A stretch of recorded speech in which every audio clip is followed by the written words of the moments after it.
에스더 7장 1절에서 6절 말씀.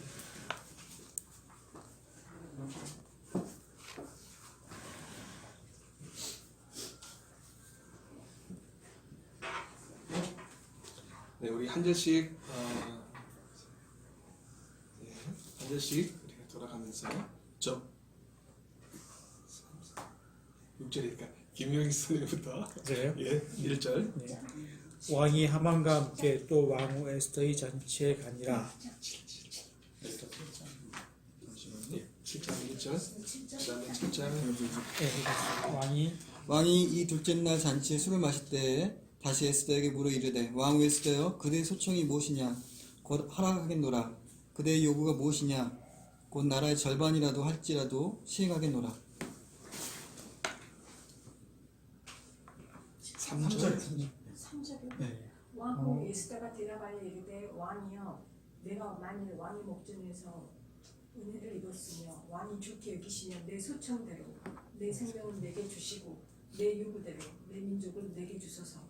나와 내 민족에 달려서 죽임과 비륙함과 진멸함을 당하게 되었나이다. 만일 우리가 너희를 팔렸더라면 내가 진정하였으리이다. 그래도 대적의 왕의 손해를 보충하지 못하였으리이다 하니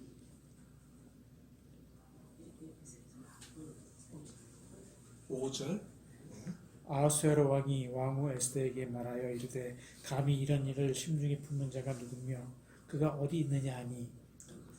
같이 할까요? 예. 에스더가 이르되 이르되 대적과 원수는 이 약한 하만이라 하니 하만이 왕과 왕 앞에서 두려워하거늘.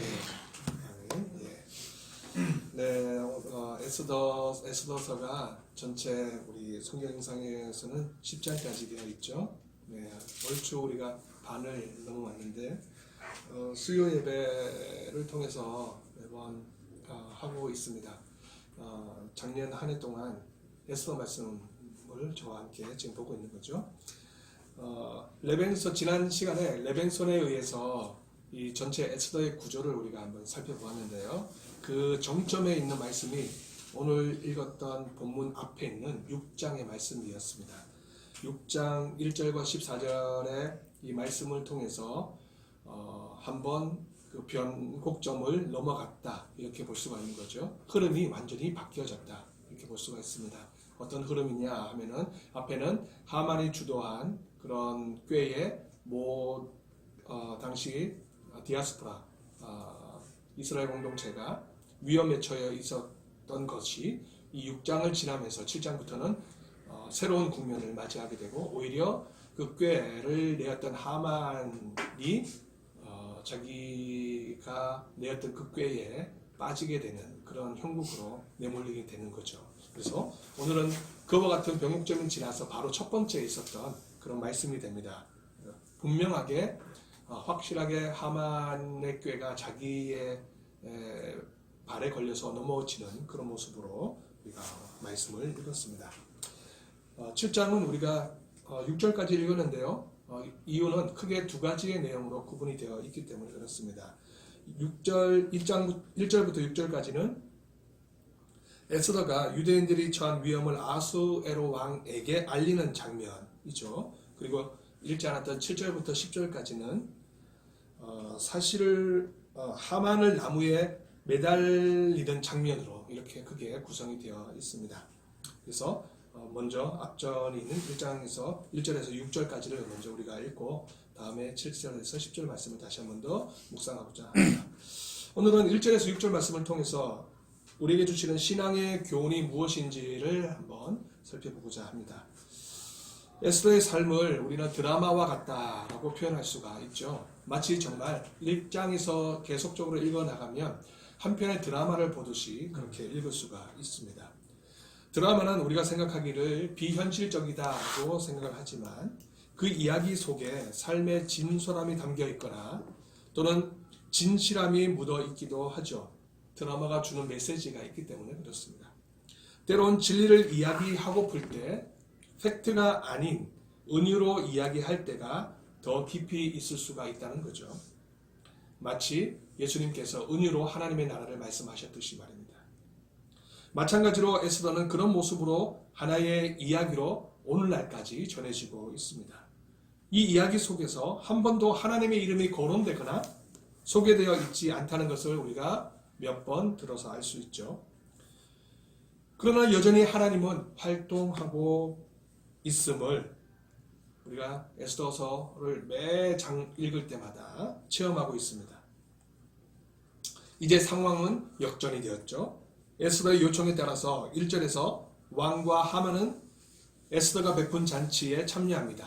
이 상황은 이미 6장 14절과 연결되어 있는데요. 역전의 드라마가 매우 빠르게 급속하게 지나가고 있음을 보여주고 있습니다. 하만이 자신의 식솔들과 친구들에게 다 말하기 전에 왕의 내시들이 도착하여 하만을 데리고 갔다는 사실입니다. 6장 14절 말씀에 그렇게 소개하고 있습니다. 하만을 데리고 오라고 한 사람은 다름 아닌 왕이었습니다.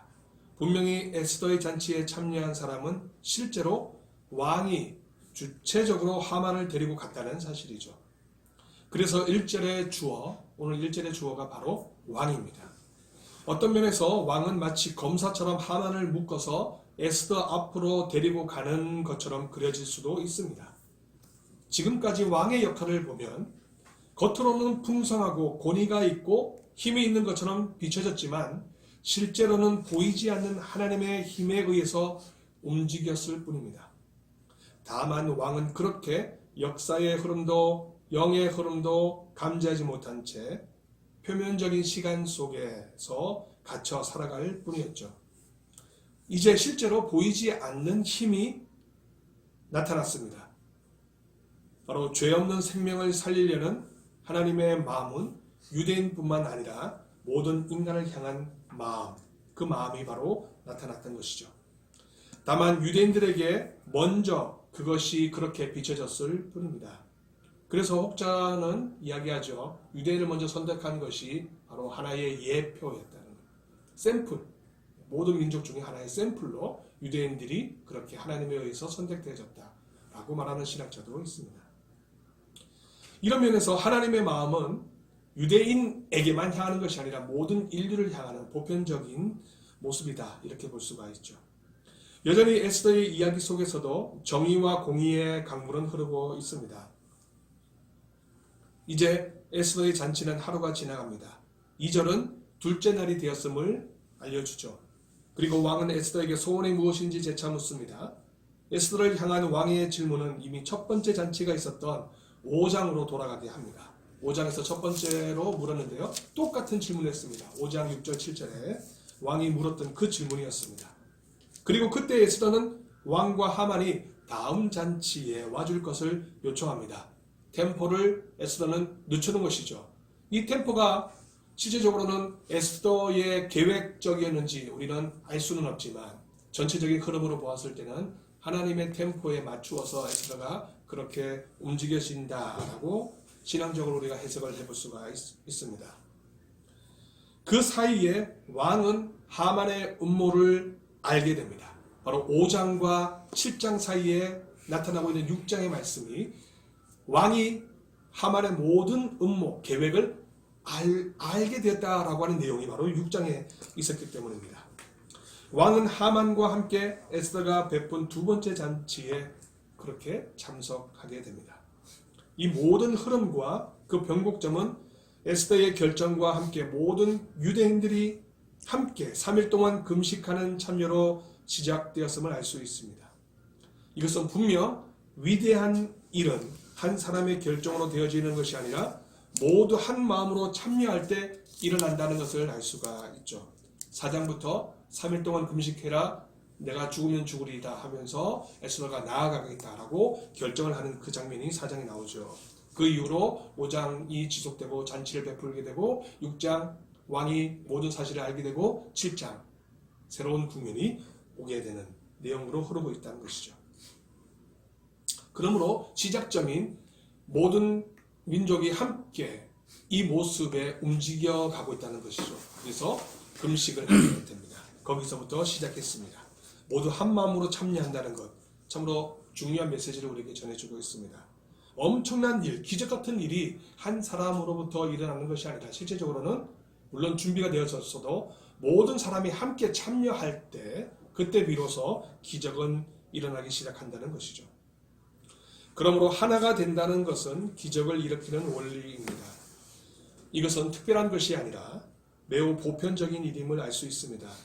기독교에서만 일어나는 것이 아니라 하나님이 이 자연세계에 주신 보편적인 선물이라는 것입니다. 물론 여기에도 공의 그리고 정의가 생명을 위하여 특별히 일을 할 때 일어나고 있음을 우리는 주목해 보아야 하겠습니다. 우리 언더 공동체가 생명의 강물이 넘치게라는 2020년 목회 방향을 잡은 것은 바로 이와 같은 사건을 작년과 함께 계속 걸어가길 원하는 마음에서 이렇게 목회 방향을 잡았습니다. 여기에는 정치적인 색깔이 다르고 신학적 견해가 달라도 하나가 될 수 있음을 서로 신뢰하며 만들어갈 수 있다는 것입니다. 진보도 생명을 위한 일을 하고 보수도 생명을 위한 신앙의 행동을 일으킬 때 너나 할 것 없이 하나가 되어야 한다는 것입니다. 결국은 생명을 일으키는 것에 포커스가 맞춰져 있다는 것이죠. 예수 공동체는 세상이 바라보는 시각으로 좌우도 아니고 위아래도 아닌 예수의 정신을 닮아 목숨을 던지는 제자들이 바로 예수 공동체 아니겠습니까? 4장 16절처럼 죽으면 죽으리다 라고 결단하며 살아가는 예수의 제자들입니다. 저는 우리 공동체가 이런 마음으로 하나가 되길 간절히 기도하고 있습니다. 물론 우리의 지혜가 부족하고 능력이 부족하여서 한편으로 치우칠 때가 많이 있죠. 그리고 그런 나의 모습을 보면서 또 다른 편에 있는 사람의 생각을 또는 그런 이해도를 완벽하게 이해하지 못해서 잘 어울리지 못하고 오히려 거기에 금이 가는 경우도 종종 있기도 합니다. 각각의 생각은 존중하되 꺼져가는 작은 생명을 살리려는 한 마음이 되는 공동체가 되기를 우리가 함께 기도해야 되겠습니다. 우리 언덕의 비전이 그렇게 실현되기를 기도합니다. 그런 마음이 간절하여 더 뜨겁게 기도할 수밖에 없습니다. 그것은 우리의 힘이 아닌 진정 하나님의 힘으로만 될 수 있기 때문입니다. 어느덧 에스더의 잔치는 무르익 것 같죠. 2절에서 왕은 포도주를 마시면서 다시 재차 묻습니다. 왕의 요청은 반복되었고 드디어 에스더는 자신의 요청을 말합니다. 거기서 그녀의 요청은 두 가지로 소개하죠. 하나는 내 생명을 내게 맡겨달라. 첫 번째 요구였고요. 두 번째는 자신의 민족을 맡겨달라. 자신의 생명을 맡겨달라. 자신의 민족을 맡겨달라. 라고 하는 것이었습니다. 에스더의 대답은 자신의 생명을 백성과 나란히 놓고 있다는데 포커스가 있죠. 자신의 생명과 백성의 생명이 하나다. 똑같은 것이다. 라는 것이죠. 나의 생명이 우리 언덕의 생명이다. 그렇게 볼 수도 있지 않습니까? 이제 에스더는 개인이 아니라 하나의 공동체로 이해하고 있습니다. 에스더는 사적인 복수의 감정을 드러내지 않고 오직 백성의 위엄이 자신의 위엄이라는 것을 강조하고 있습니다. 언덕의 위엄은 곧 우리 개개인의 위엄이다 라고 하는 것과 같은 맥락입니다. 우리는 곧잘 우스갯소리로 그런 얘기를 하죠. 언덕을 떠나면 갈 곳이 없다 이렇게 말하는데요. 참 가슴 아픈 일이 요즘에 좀 일어나고 있어요. 그래도 언덕을 떠나는 분들이 좀 있잖아요. 솔직히 고백할 수밖에 없는데요. 그런 마음이야말로 즉 언덕을 떠나면 갈 곳이 없다라고 하는 그런 마음, 이런 마음이야말로 개인과 공동체가 하나된 마음을 표현하고 있다고 볼 수 있습니다. 그래서 우리는 같이 기도하고 같이 찬송하고 같이 질문하고 같이 대답하는 것 아니겠습니까? 같이 마음 아파하고 같이 울기도 하고 같이 기뻐하기도 합니다. 우리 살아가다 보면 참으로 많은 질문에 우리가 허덕이게 됩니다. 제가 목사여서 모든 질문에 대해서 답을 내릴 수가 없습니다. 목사이어도요. 아무리 현자가 와도 그 현자가 모든 우리의 질문을 다 해소할 수도 없겠죠. 그럴 때는 여전히 우리가 겸손함으로 우리의 부족함을 하나님께 내어놓을 수밖에 없습니다. 그 자세로 너와 나가 하나가 될 수 있는 돌파구를 우리가 찾아 나가야 되리라고 보여집니다. 내 것이 옳다, 네 것이 옳다가 아니라 하나님의 것이 무엇이 옳은지를 우리가 함께 고민하며 지금 현재의 문제를 돌파해 나가는 것, 결국 그것이 우리의 신앙인이 아닌가, 신앙인의 자세가 아닌가 생각을 해봅니다. 저는 매번 공부를 하면서 지금까지 저의 위치가 좌쪽에 있다, 우측 쪽에 있다 이렇게 소개할 때가 있는데요. 그건 저의 부족함 때문에 그렇게 표현하고 있는 것 같을 수도 있습니다. 제가 완벽했다면 그런 표현을 하지 않겠죠. 하나님의 뜻이 무엇인지를 분명히 알고 거기에 맞춰 있겠죠. 그러나 여전히 우리가 세상 살아가는 그 시각이 아직도 모자라서 한쪽으로 기울어지는 나의 모습을 보게 됩니다. 에스더는 이런 면에서 더 신중하게 설명하죠. 4절에서 자신의 민족이 노예로 팔려서 죽게 되었다라고 호소합니다. 직접적으로 먼저 에스더의 대적자가 누구인지 이야기하지 않죠. 왜 갑자기 에스더는 노예로 팔려갈 수 있다는 말을 하게 되었을까요? 이 호소는 앞서 일어났던 3장 9절의 상황과 연결이 됩니다. 하만은 왕의 쓴 조서의 내용이 진멸할 내용을 담고 있음을 알 수 있습니다. 하만이 쓴 조서 내용 안에 보면 진멸이라고 하는 내용이 담겨져 있는 거죠. 그런데요, 이 진멸이라고 하는 용어가 노예라고 하는 말과 발음상 매우 유사하다는 것입니다. 그래서 많은 신학자들은 이 점에서 진멸과 노예를 언어적 유의로 보고 있습니다. 그래서 에스더의 저자는 이 두 용어를 언어적 유의로 사용하고 있음을 짐작할 수가 있고, 거기에 따라서 하만이 왕에게 돈을 제공하겠다는 것은, 즉 앞서 3장에서 하만이 왕에게 돈을 제공하겠습니다, 내가 쓴 조서를 실행해 주십시오라고 제안을 하죠. 거기에 나타나고 있는 하만의 술수, 왕에게 돈을 제공하겠다라고 하는 이것이 바로 노예로 팔아서 이익으로 챙긴 돈이 될 것을 암시하고 있다는 것입니다. 즉, 그 당시에 포로로 잡혀왔던 이스라엘 공동체를 노예로 팔아서 그 이익으로 왕에게 일부를 떼어주겠다, 이런 의미가 되는 거죠. 될 수가 있다는 거죠. 인권이 무너진 세상은 그렇게 정의도 공의도 사라진 지 오래입니다. 에스더 시대부터, 구약 시대부터 그랬던 것이죠. 공의와 정의를 외쳤던 이사야 예언자, 주전 8세기 예언자도 이와 같은 말씀을 외쳤습니다. 사람을 사고 파는 행위는 오늘날도 계속 진행형 아닙니까? 이런 의미에서 참다운 이익이 무엇인지 우리는 깊게 고민해 보아야 합니다. 참다운 이익이 무엇일까? 에스더는 왕에게 고민해 보라고 요청하듯이 대답하죠. 왕의 손해는 무엇으로 보충할 수 있을까요? 라고 대답하죠. 질문하죠. 노예로 팔려가면 그래도 경제적 이익이 있지만 살육을 당하면 왕에게 어떤 이익도 없을 것이라는 상황을 지혜롭게 풀어 설명합니다. 마치 에스더가 아주 위대한 지혜자처럼 소개하고 있습니다. 에스더는 왕의 심경이 6장에서 바뀌어졌음을 미리 알고 있는 것처럼, 실제로는 에스더는 모르고 있죠. 매우 대담하게 쏟아내고 있습니다. 어떻게 그 정보를 알았는지 도무지 알 수 없습니다. 보이지 않는 손이 또 그렇게 에스더의 행동을 통해서 드러내주고 있다는 것이죠. 하나님의 이름은 등장하지 않지만 늘 에스더 주변을 통해서 에스더를 그렇게 인도하고 있는 듯이 보여집니다. 생명을 보호하고자 하는 에스더의 마음은 그렇게 하나님의 마음으로 대표되어 재차 나타나고 있다는 것입니다. 그러나 에스더는 대적이 누구인지 아직까지 전혀 언급하지 않습니다. 다만 우리는 왕이 질문한 표현에서 어느 정도 이 흐름이 무엇인지를 짐작할 수 있죠.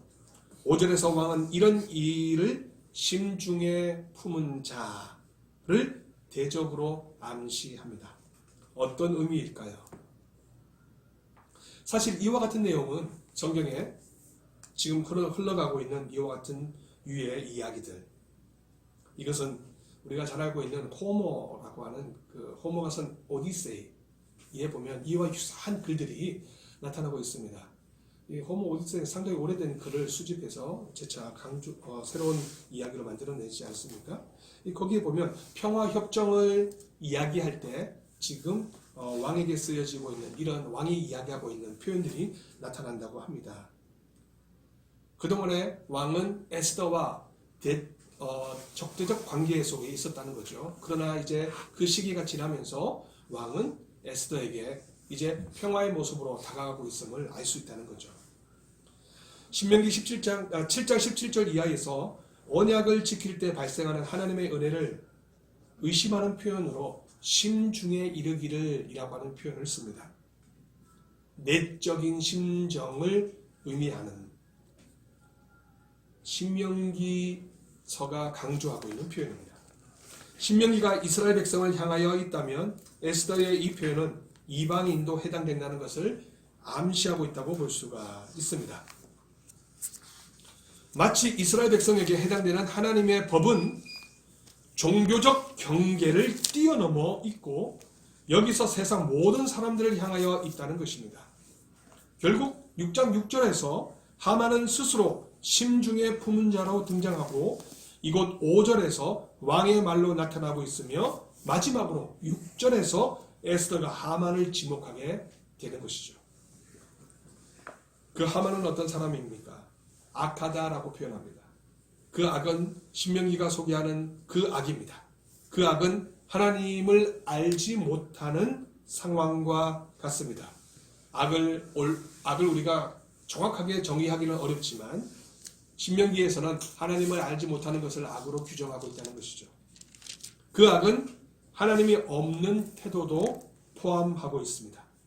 그런 악의 정체는 보이는 것은 거대한 권력을 휘두르는 것으로 이해하게 합니다. 그러나 결국 생명을 소중히 여기는 존재 앞에서 두려움에 떨게 된다는 것입니다. 악이라고 하는 존재가 그렇습니다. 악이라는 존재, 거대한 권력을 휘두르는 모습으로 늘 등장하지만 실제로 생명을 소중하게 여기는 자 앞에서는 두려움을 떨게 된다는 것.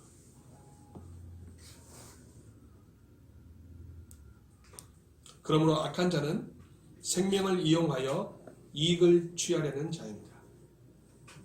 그러나 실제로 강한 자는 생명에 집중하는 자입니다. 오늘 말씀을 통해서 우리는 참으로 생명을 소중히 여기는 하나님의 생각을 읽을 수 있습니다. 보편적으로 우리가 이해한다면 하나님이 인간에게 주신 양심은 그렇게 하나님의 마음을 대표한다고 볼 수 있습니다. 우리도 이웃의 생명을 돌보고 더 집중적으로 관심을 가져야 되겠죠. 우리 언덕이 하고 있는 사회봉사, 그리고 사회적으로 지원하는 단체들, 개인적인 후원들, 이런 부분들, 이런 모든 것들이 결국은 이웃의 생명을 돌보는 아주 기본적인 그런 신앙의 행동이라고 보여집니다. 이런 모습들이 오늘 에스더의 말씀 속에서 우리가 다시 한 번 더 고민하면서 더 집중적으로 해야 될 것이 무엇인가 권력을 가지고 있는 강한 자에게 숙이는 것이 아니라 생명을 보호하고 기중히 생각하는 사람, 그런 사람 모임에 우리가 더욱더 관심을 가지고 나 또한 그런 그룹에 참여하여서 실제적으로 생명을 잃어버리는 그런 수많은 소수자들에게 우리의 신앙의 모습을 보여야 하는 것, 이것이 바로 하나님을 닮아가는 귀한 마음이다, 이렇게 볼 수가 있겠습니다. 그런 묵상과 그런 결단들이 우리 원더 공동체에게 계속적으로 있기를 간절히 소원합니다.